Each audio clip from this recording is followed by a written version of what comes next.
Good morning, everyone. Suzanne Taylor King here for another Friday live episode of Unlock Your Way with STK. And you're going to love today's conversation. We are here with Coach Jim Johnson, a legendary high school basketball coach whose one act of leadership turned into one of the most unforgettable sports moments of our time. He's known for putting Jason J. McElwain, an autistic team manager, into the game, only to watch him score 20 points in 4 minutes. Coach Johnson's decision became a global symbol of courage, compassion, belief, and he's now a sought after speaker, author, leadership mentor who had 22 winning seasons out of 23. And we're going to get into it today. Welcome, Jim. Thank you, Suzanne. I'm looking forward to this. Should be a lot of fun. Yeah. So I always share how I met someone because I think people are fascinated by the fact that I can message someone or run into someone at Starbucks and end up in a relationship. And what I think is really cool, I was at a conference about 6 weeks ago where there was a speaker by the name of Jim Johnson, and we hit it off. I wanted to have him on my podcast. I looked him up on LinkedIn and found you, Coach Jim Johnson. And I looked at your LinkedIn profile and I read a little bit about you and I said, what the heck? I'm messaging this Jim Johnson too because he sounds awesome.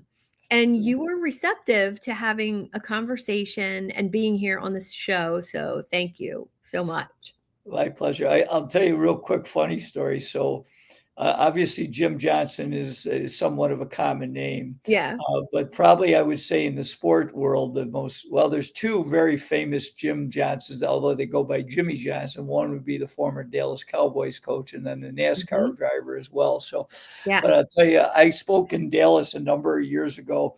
And I back then I was actually getting picked up by somebody, and they had a sign, Coach Jim Johnson, and he had a huge line there because he thought it was the Dallas Cow or former Dallas Cowboy coach.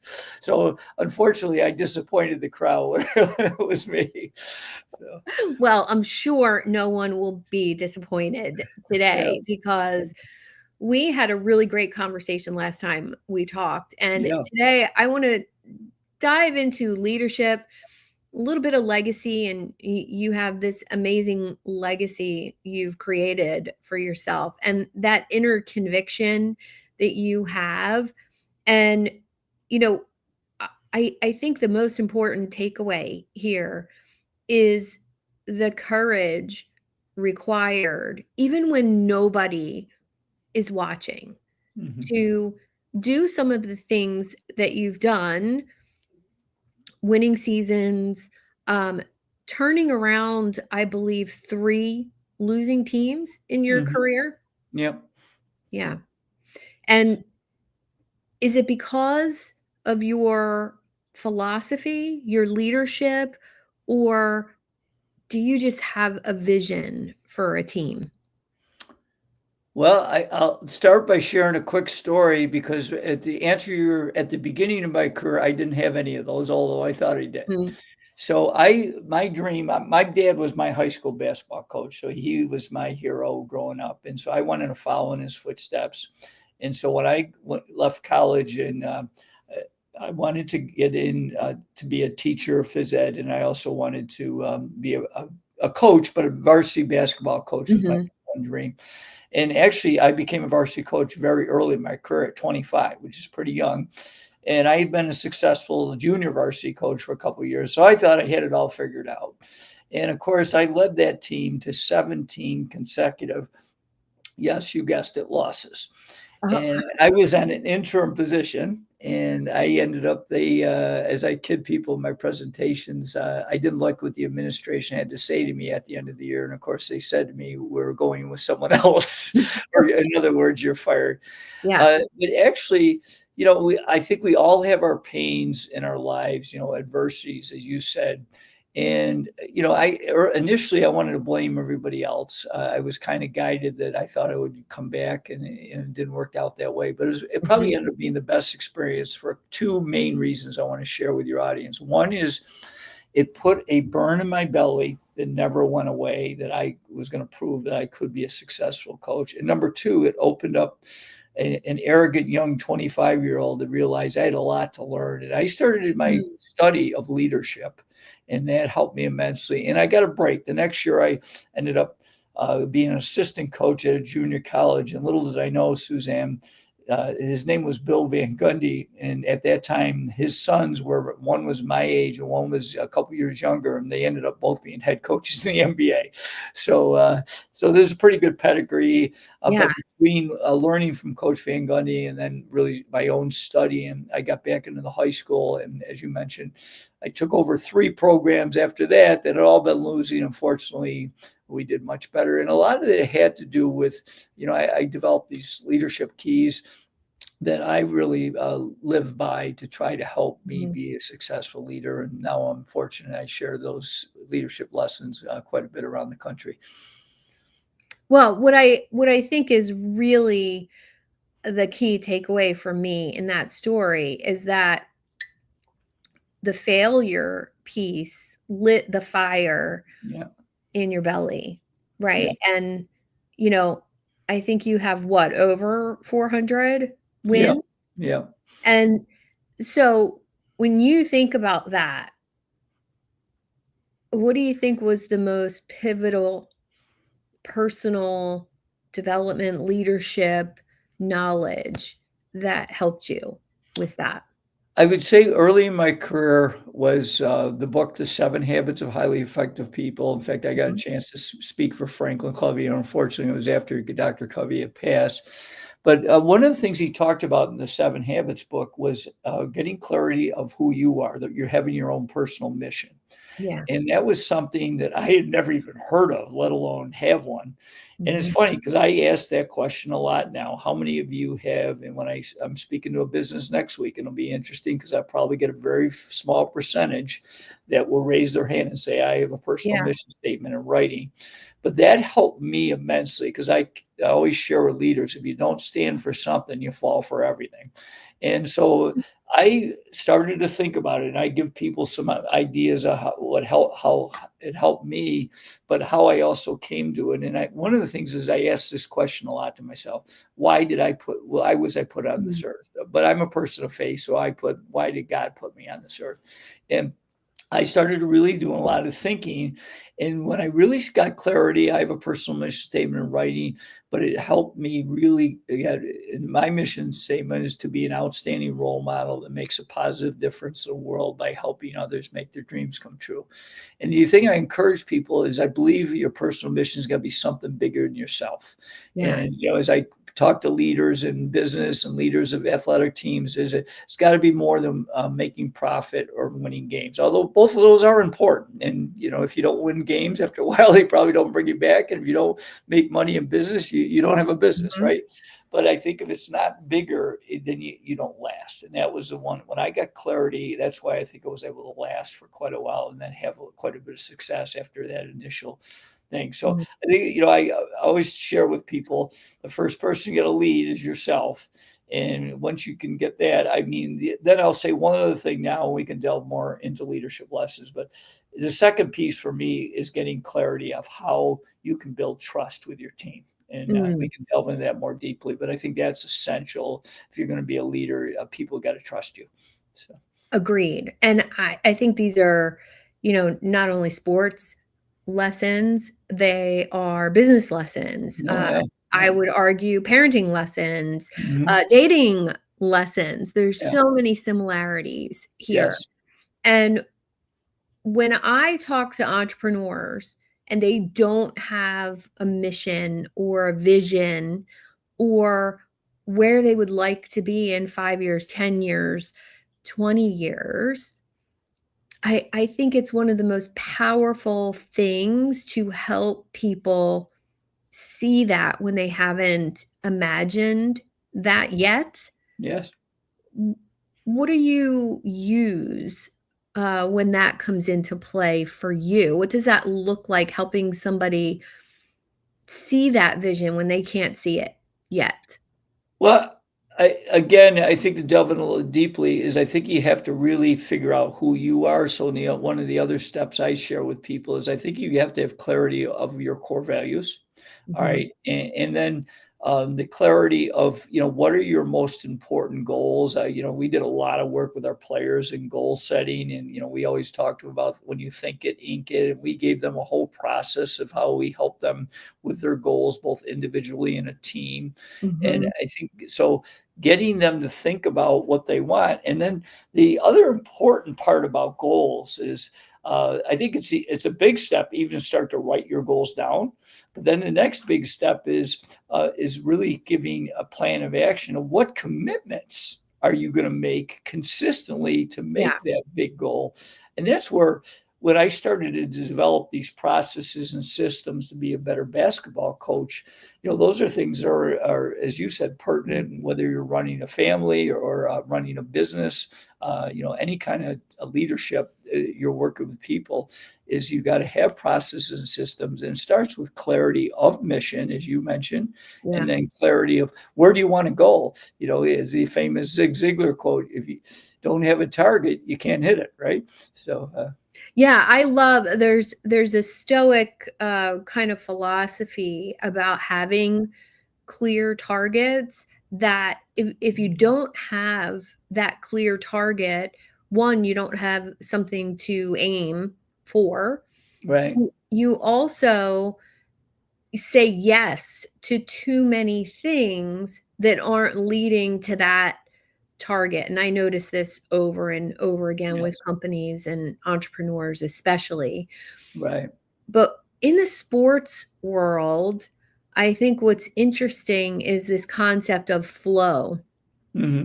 When you have a clear target and you know yourself, you know your athletic abilities, you can actually push that. And I, Hmm. I think unknowingly, you were really good at that. Hmm. Um, and what did that look like? Did the vision come first for the players, or was it more discipline and practice and the actual sports of it all? Well, I think you have to have, a big vision. You could say the famous BHAG, big, hairy, audacious Mhm. goal, something that you're really striving for. Now, the path to get to that goal is not a straight path.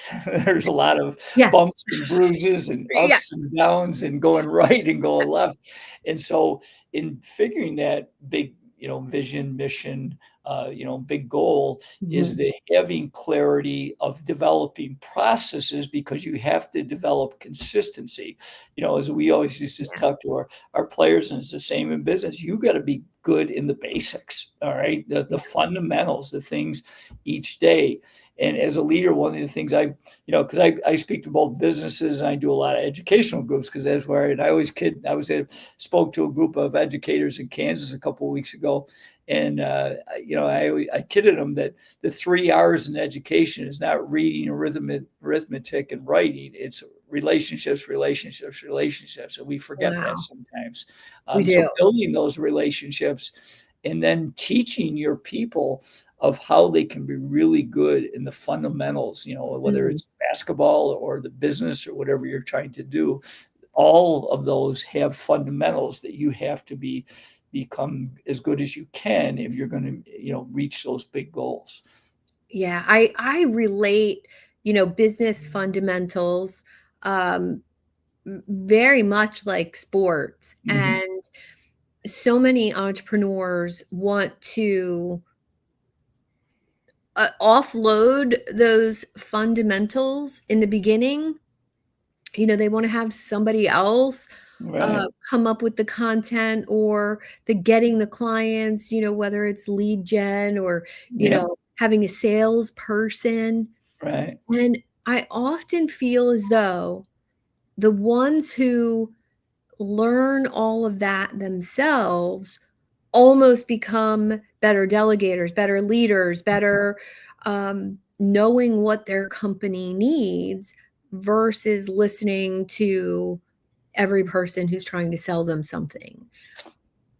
Yeah, I think it's a great point because, the more that you can experience things and be willing to do the things, just to be a great example. One of my 7 leadership keys is being a great role model for people, and that means, like, I wasn't afraid even at the end of my career to sweep the gym floor or to pick up a piece of trash off because you do still want to set the example. But I also understand to do something really big, as the leader, you can't be spending all your time cleaning the gym because that's Right. not your main role.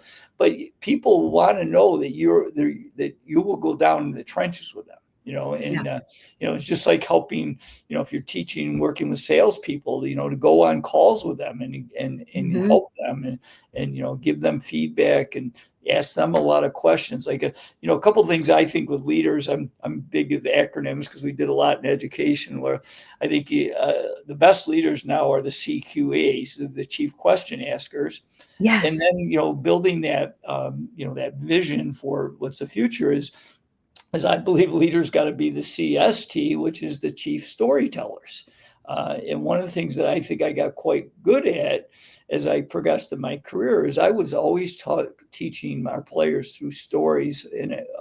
I used a lot of stories of both warnings Mhm. and examples. Yeah.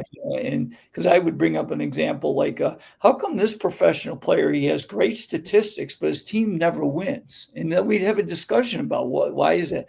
And then I'd bring up, 2 days later, hey, I want to share another story. How about this player? He has good statistics too, but his team wins. What's the difference? And that's where you're teaching and getting them to realize what it takes to be successful and what Yeah. your big goals are. So, I love that so much because I think storytelling is one of the things that I had an unconscious ability yeah. when I first became an entrepreneur. And it came from my dental career, believe it or not. I worked with a lot of young children, Mhm. and they're fearful at the dentist. And Mhm. it was always about a story or Yeah, being entertaining or um, I think that's that friendly, safe feeling, and I got mhm. used to being that person for Yeah, people, and it's really helped my career tremendously. right. Um, I think I'm most curious for you, um, the moment of inclusion that really created a ripple effect in your career with Jason. Yeah. I'd love to talk a little bit about that and what prompted that inclusion, number 1, and the courage required to do that, I'm sure, in front of a gym full of people. Yeah, so, well, I'll just give you a quick backstory to give Yeah, everyone context. So, yeah. Jason came into our program as a sophomore. He tried out for the junior varsity. I was the varsity coach. And I got to give a lot of credit to my JV coach. He came in during tryouts a few days in and he said, coach, we have this young man. And we had a few ingredients of what we were looking for to put the Mhm. right players on our team. And certainly talent was one of them.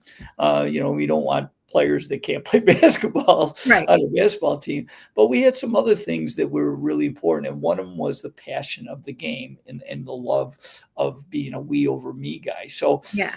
to give you context, my JV coach came into the office. He says, I have this young man trying out for the team. His name is Jason McElwain. He's on the autism spectrum. He's very small in stature. He's like 5'6", 90 pounds. He's not very good at basketball. But, coach, he has this big heart, and he just loves the guys on the Mm, team. And I think we mhm. should keep him in the program. I said, well, what do you got in mind? He says, I'm going to have him practice with the team every day, but he's our team manager. And that's how it all started. And then I was starting to get to know him. In fact, I tagged him the nickname J-Mac because I couldn't pronounce his last name. In fact, you pronounced it pretty well. Most people butcher it. In fact, I kid people that if butchering his last name was a misdemeanor, I would have been on death Oh, row. wow. I could not pronounce his last name, so I tagged the nickname. And fortunately, it was a win-win because he liked the nickname, and now I didn't have to say his last name. And so, Pretty smart. but yeah, so I got to know him some, that year because he, in our situation, the JV and varsity usually played back to back, so he would sit on the bench for both games. Mhm. But after that season is where our relationship blossomed because he started to come to all our off season. I was picking him up from his house, and we were always talking basketball, and so. But unfortunately, he didn't grow until after high school. So his senior year, he was like 5'9", 115 pounds. So he's very small. And we had a pretty talented program. So, but the key thing was him that I really try to share this powerful message with people is that he deserved an opportunity because Mm. he was willing to put the work in. He came every day. And the other thing is he had this infectious attitude. I used to give my team a quote every day. One of my favorite quotes is attitudes are contagious. Is yours Yeah. worth catching? And Jason's was. And so he tried out, he's the first young man, and actually the only young man in my 30 years as a head coach that ever tried out 3 years in a row without making it. But his senior year, I had this special place in my heart because I love the kid. I said, Jason, I still want you to serve as our team manager, but this for your senior season, I want to give you a gift. And the gift is for senior night, the final home game where we honor the seniors. I want to give him a uniform and hopefully get you in the game. And I kid people that he would periodically ask me about the uniform during the season. And of course, I define periodically as about every other day. He was pretty pumped up about that. Mhm. But again, we went through some real adversity, and the book I wrote about it that was my first keynote called "Dreams Really Do Come True." The book is called "A Coach and a Miracle," and it's been out for a while. But I share all the backstory. It's too long a story, but the bottom line is our team was supposed to be really good his senior year, and we started out 2-0, and then we went through some funk because the team got divided. And I always share to people, think about a team that you were on that was divided. Did Yeah. you reach your potential? And almost everybody says no. And we were no different. In fact, we lost 3 out of our next 5 games in that, and I was beside myself. But fortunately, uh, we had an epiphany over our Christmas break. We were in a Christmas tournament, and we were playing at the biggest high school in Rochester. It was called Fairport, and we won in the open round, but we still didn't play very well. And in the Mm. second round, this team Fairport was really good. They beat a team by 40 points that we had barely beaten 2 weeks earlier. So the next day, we had a short practice because it was during Christmas break called a shoot around, in which we usually bring in our players for about an hour, and we do some shooting drills and go over some plays and get ready for the game. But I knew I'd do something different because that wasn't going to be the formula. So I shocked them. I didn't bring any basketballs out. I sat them down and I said to them, guys, I don't want to go to the game tonight. And they kind of looked at me in disbelief. What do you mean? I said, well, unless we decide we're going to unite, we're going to lose by 50 points tonight. Mhm. And then I brought up a little bit about, look at J-Mac, how much he's a calm and he'll do anything for the team. But right now we don't have that. So I try to inspire a little bit. But the best thing I did, and something I really encourage you as a leader, and something I really improved, but wasn't that great until that season, is I became a much better listener and I became vulnerable. And I said to him, I said, guys, I don't have the answer, but you do. You got to be willing to share how we can get this team united. And I waited, it seemed like 2 minutes. It was probably 30 seconds, and somebody shared an idea. And by the end of that hour, we had never brought a basketball out, but everyone felt that at least they were heard. And Mm. it helped immensely. I wish I could say we won the game that night. We didn't, but we lost in overtime, and it showed what we could do. And then we went on a win streak, won I think 8 of our next 9 games going into senior night. And I don't know if you want me to take you through a little bit about senior Yeah. night. But, Yeah, tell us about senior night. right. So Senior night that year was February 15th. I gave Jason his first jersey on February 13th. In fact, he didn't care, even though it was so big. He was swimming in it. In fact, there was a rumor going around school that he slept in it for 2 straight nights. so, although he denies that rumor.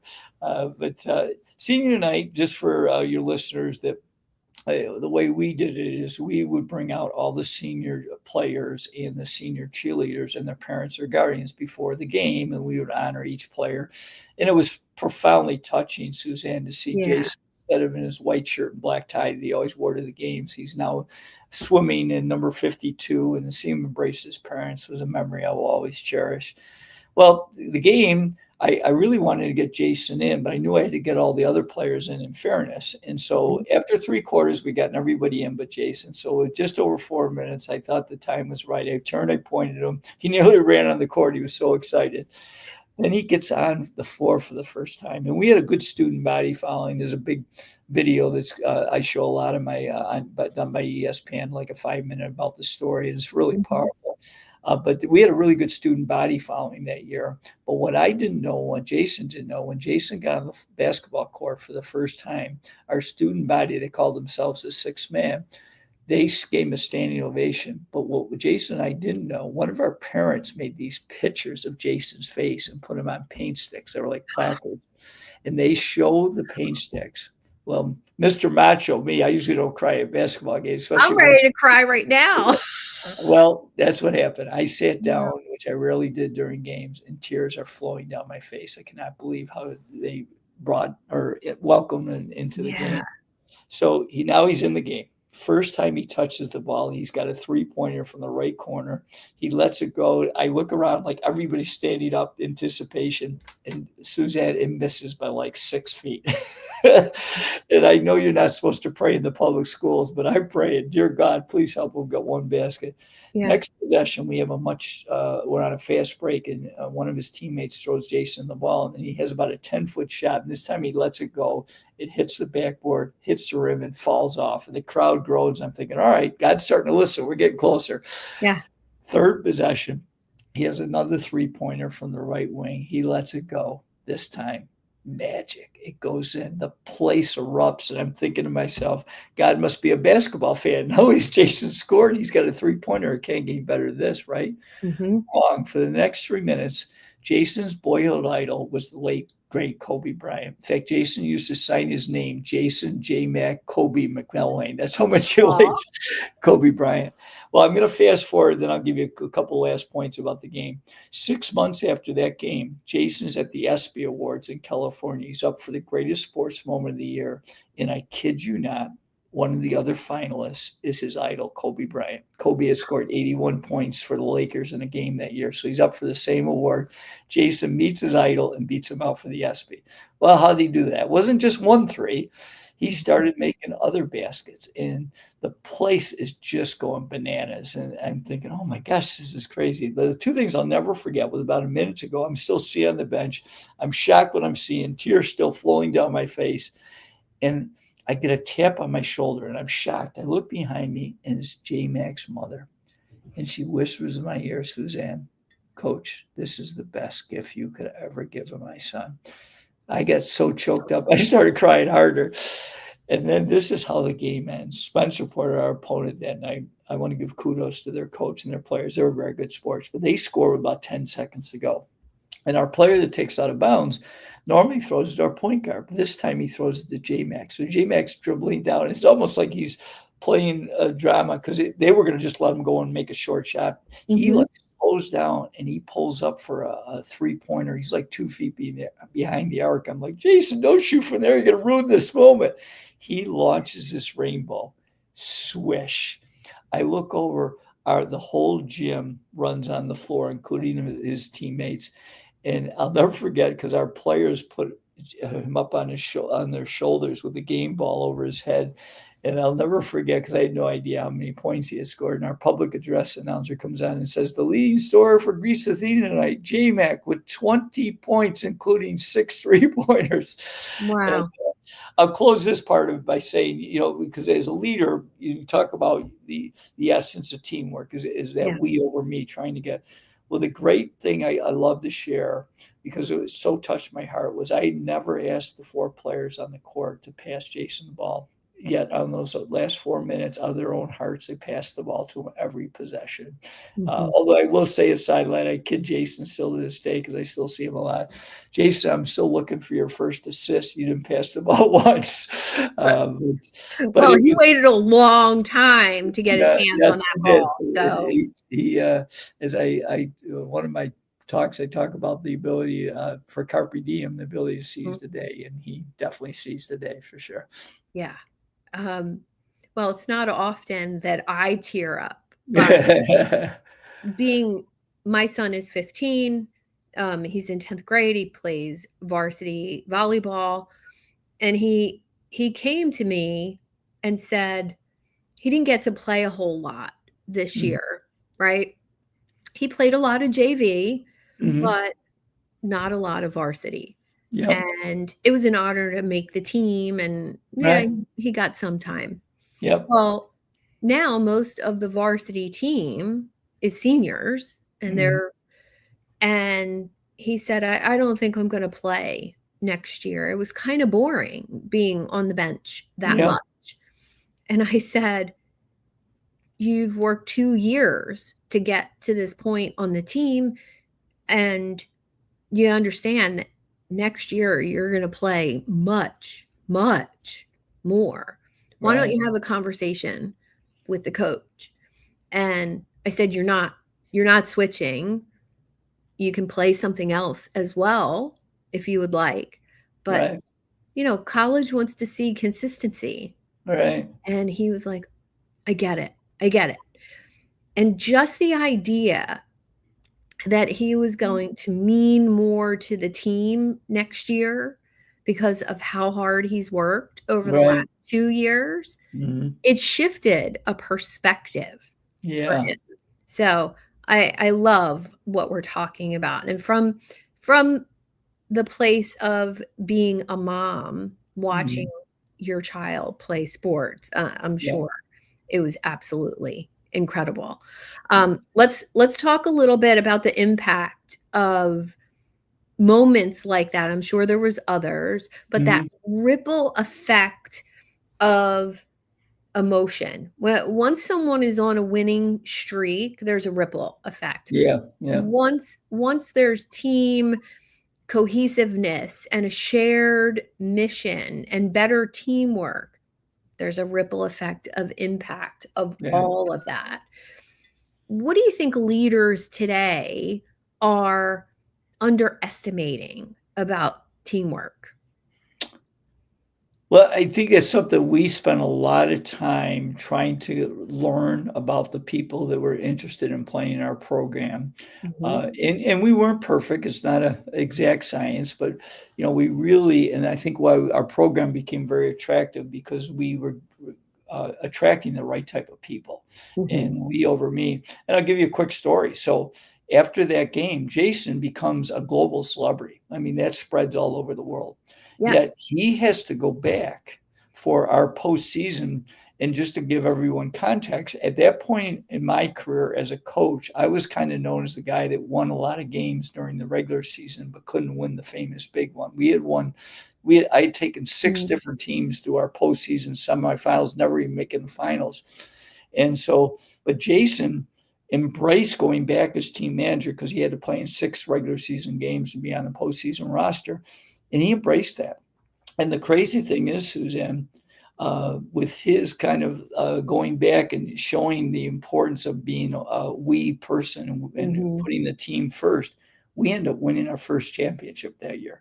And it was so it just really, I think the more that you can get people on your team to buy in Yeah, about putting the team first and then using them as great examples yeah, and going back to that famous storytelling, that story I told a lot to various teams, even teams that, because I coached for 10 more years now. Jason came back and volunteered as my one of my volunteer assistants my last 8 years. So, but people started to not know exactly who he was, but I would talk to him about, these are the sacrifices he made to mhm. first of all get an opportunity, and then second of all, because the great little thing, I do this in one of my keynotes.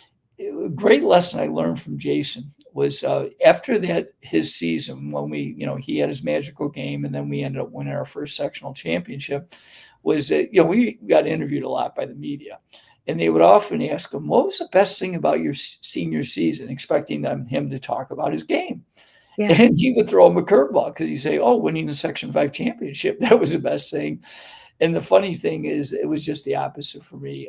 I was Mm. fortunate after that, with Jason on my side for a lot of, we ended up winning 6 more championships. So we had quite a run my last Amazing. decade.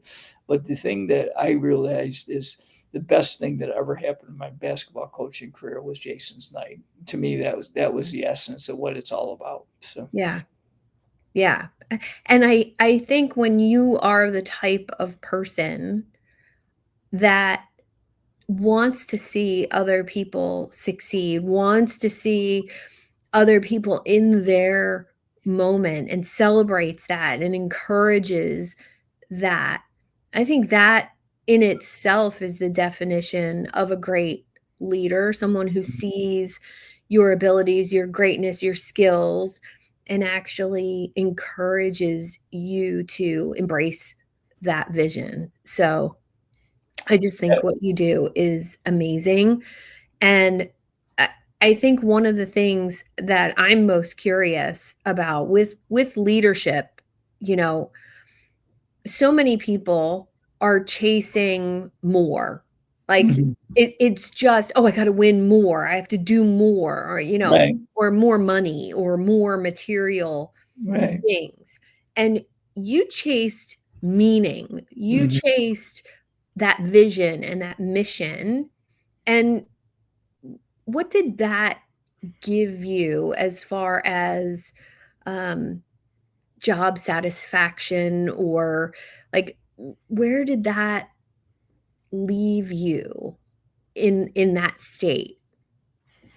Well, the biggest thing is when I got clarity of my mission was that, the things that really I feel the fruits of my labor is when when players reach back out to me and we get Mm, together, like the best player I ever coached was my last year. He ended up unexpectedly. He was a very good player, but I didn't even expect this. He ended up playing 2 years in the NBA. He now plays in Italy. But a couple years after he graduated, he was playing at the University of Vermont, and I met him and my JV coach that took over for me, and he gave me a compliment that I cherish. I'll cherish the rest of my mm, life, because he was telling my JV coach that now as a head coach, the one thing I admired about Coach the most was I knew that he cared more about me as a player or as a person than he did as a player. yeah, And I think that's something that I really talk to leaders is, it's that old adage, but there's a lot of truth to it is that people don't care how much you know until they know how much you care about them. yeah, And I think when you can really do that, and that was something that I really tried to focus more on is caring. I was demanding. We expected, but I also talk to leaders, be demanding without being demeaning. Show mm, that you care and that that you're going to try to add because people want to get better. And yeah, as a coach, I wanted to get better. I think, if you're going to establish consistency, you can't stay the same because the world changes, right? And yeah, so that's where you got to keep growing yourself. But I think the ultimate for me is, that first trying to grow myself consistently, but then giving it to my team, my staff, mm, and helping them grow to be the best they could be. I think and you mentioned a little bit. I think the best leaders are the ones that not only care about the people, but are happy for those people's success. And that's much easier said than done. I know, yeah, Suzanne, when I was young in my career, I wasn't that much about happy for other people's success. I was trying to figure out how the heck I could be successful. But it's yes, funny. yes, Uh, I think back my first business I started at 22 or 23, yeah, and I had no idea what I was doing, right. and it was a massive success, and I made so much money at 23. I had no idea what to do with it, and it Right. was this place of, abundance, but I had no appreciation for Hmm. the abundance, Yeah. And so therefore I spent too much, partied too much, traveled too much, and, you know, it was a great fun time, but Right. the business could have actually been a legacy. But the Yeah. lessons you learn from screwing up, Yeah. the lessons from spending too much or not knowing what you're doing have proved so, so valuable Mm. today, Yeah. 40 years later. Um, what does that look like for you? The wins, the losses for the future legacy of Coach Well, Jim? yeah, that's a great point. And one of the things I encourage leaders that I started to do a lot is I think you should do autopsies on both your successes and your Mhm. failures or losses, Yeah. whatever you want to call that. Because there's a lot of truth to the fact that you're going to probably learn more from defeat or Yes. failure or whatever you want to call it. People sometimes don't want to say anything about a loss or a failure, but let's face it, you do, because it wakes you up, when Mhm. things don't go the way you want. But I think the other thing is, in being an effective leader, you have to develop systems and processes, and you got to start figuring out what is working. Yes. And you're always trying to tinker that, but there are some things, going back to one of our early thoughts about being great in the fundamentals and the basics, Mhm. right? And so when you become great in the fundamentals, then you can kind of, it's just like in business. And I think most times you have to niche down early on. And then, like I did one speech. I was trying to help people have their dreams come true, but I also love leadership. So as I did more speaking, I was like, there's other ways that I can give to people. Like I do the presentation I'm doing next week is on how to build championship team culture, and we talk Mm. about one of the steps there is how do we recognize our people. And I give some ideas and get them to think about how they can do a better job of recognizing their people, which is, Yeah. I think, essential to effective leadership. Well, I love the awareness around self-awareness. If we're not aware of where we're succeeding or failing, then I don't know, repeating it in the future becomes, much more difficult. And I think I've been lucky to have a dad who was in the military and an Hmm. athlete. Yeah. So what I got from that was always this strive for improvement, but Hmm. also the reflecting on when something didn't work. Hmm. And one of the most famous lessons from my dad was when I wasn't feeling like training, and I begged to cycle with him. He was a cyclist. Okay.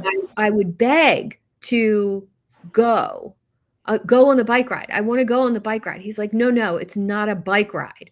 We're not going on a bike ride." And these 5 or 6 guys would come to our house, and my dad was probably late 40s. He was over 45, and the Okay. guys that he cycled with were between 25 and 40. Hmm.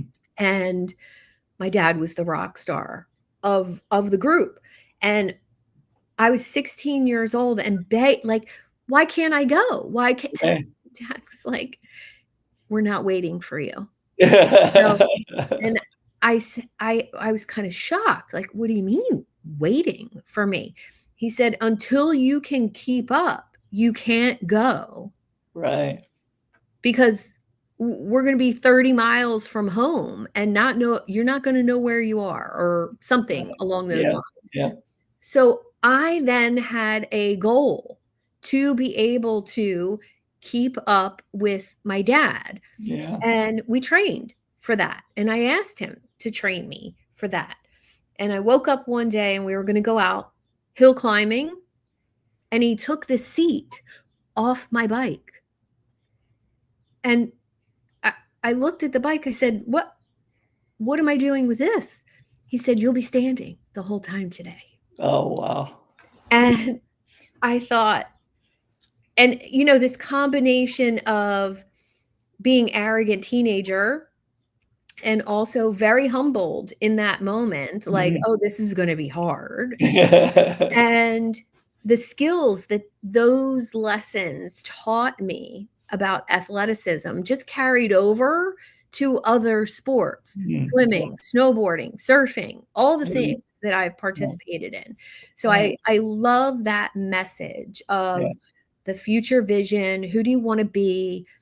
And it translates so well for the leaders of today, Jim. I just think this is the missing language in so many companies. So yeah. honored to talk about it with you today. Yeah, thanks.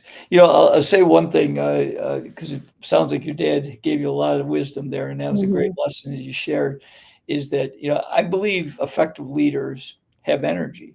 And so Yes. one of my I don't do this talk as much as I do with my other talks, but I talk about some questions you should ask yourself as a leader. And one is, do you have energy? Do you have a personal wellness plan? Are you taking care of, Yeah. because, you see people that are fit, they're not fit because they exercise once in a while Right. Right. and eat a good meal once in a while.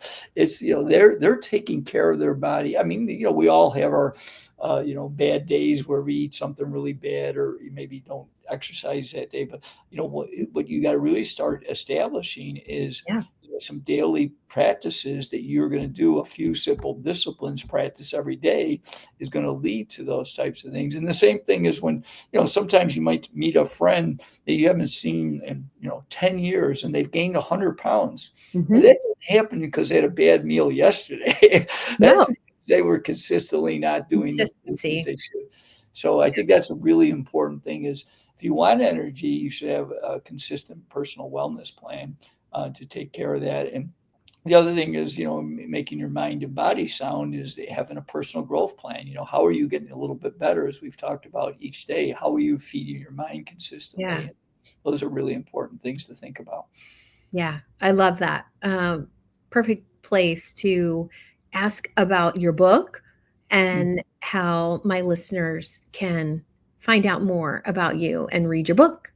Yeah. So, well, my website's got all of my information on it, coachjimjohnson.com. I'm part of, so one book, myself, and actually he was a former high school classmate, and he's a newspaper writer, and he actually had two sons on the autism spectrum. So it was a really project of love when we wrote the book called The Coach and a Miracle.